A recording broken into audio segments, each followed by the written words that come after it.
Hello दोस्तों, स्वागत है आपका अपने YouTube चैनल प्रज्ञान यूनिवर्सिटी में। आज का हमारा टॉपिक है भारतीय संविधान का विकास।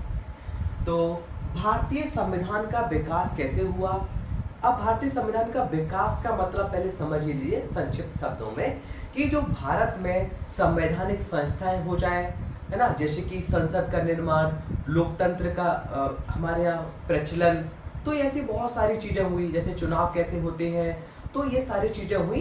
तो ऐसे संवैधानिक संस्थाओं का निर्माण जो हमारे संविधान के विकास में योगदान देती हैं, तो वो संवैधानिक विकास है।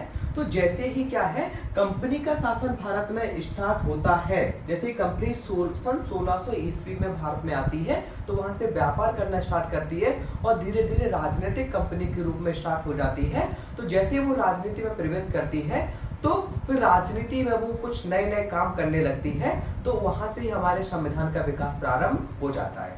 तो इस संवैधानिक विकास को हमें आसान भाषा में समझने के लिए हम इसको 3 भागों में बांटकर पढ़ेंगे। सबसे पहले हम देखेंगे कंपनी का व्यापार, कंपनीज ट्रेड।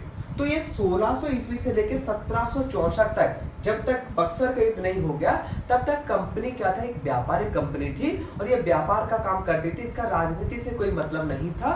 तो हम इसके बारे में थोड़ा संक्षिप्त में देखेंगे, क्योंकि यहाँ पर हमें संवैधानिक विकास के बारे में थोड़ा कम जानकारी प्राप्त होती है। तो इसमें हमें क्या क्या पढ़ना है?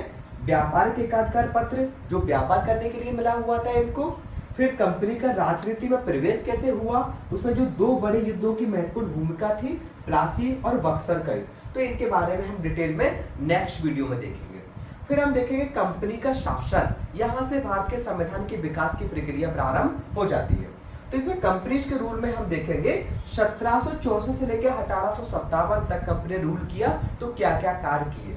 तो इसमें हमें पढ़ना है रेगुलेटिंग एक्ट 1773 का, पिट्स इंडिया एक्ट 1784 का, 1813 का चार्टर, 1833 का चार्टर और 1853 का चार्टर। तो ये हमें पढ़ना है। फिर उसके बाद एक बड़ी घटना घट जाती है कि 1857 का स्वतंत्रता संग्राम होता है और कंपनी का शासन समाप्त होके फिर ब्रिटेन सरकार अपने हाथों में शासन ले लेती है, जिसे हम ब्रिटिश सम्राट का शासन या फिर ताज का शासन कहते हैं। ये प्रारंभ होता है 1858 से लेके, और जब तक हमारा देश आजाद नहीं हुआ तब तक 1947 तक चला। ठीक है, इसमें हमें क्या क्या पढ़ना है? तो इसमें हमें पढ़ना है भारत शासन अधिनियम 1858, उसके बाद पढ़ना है भारत परिषद अधिनियम 1861, उसके बाद भारत शासन अधिनियम 1909, उसके बाद भारत शासन अधिनियम 1919, उसके बाद भारत शासन अधिनियम 1935 और अंतिम में हमें पढ़ना है भारत स्वतंत्रता अधिनियम 1947। इस क्रम में हम पूरे संवैधानिक विकास को पढ़ेंगे और एक एक करके पढ़ेंगे। आज के लिए इतना ही, धन्यवाद।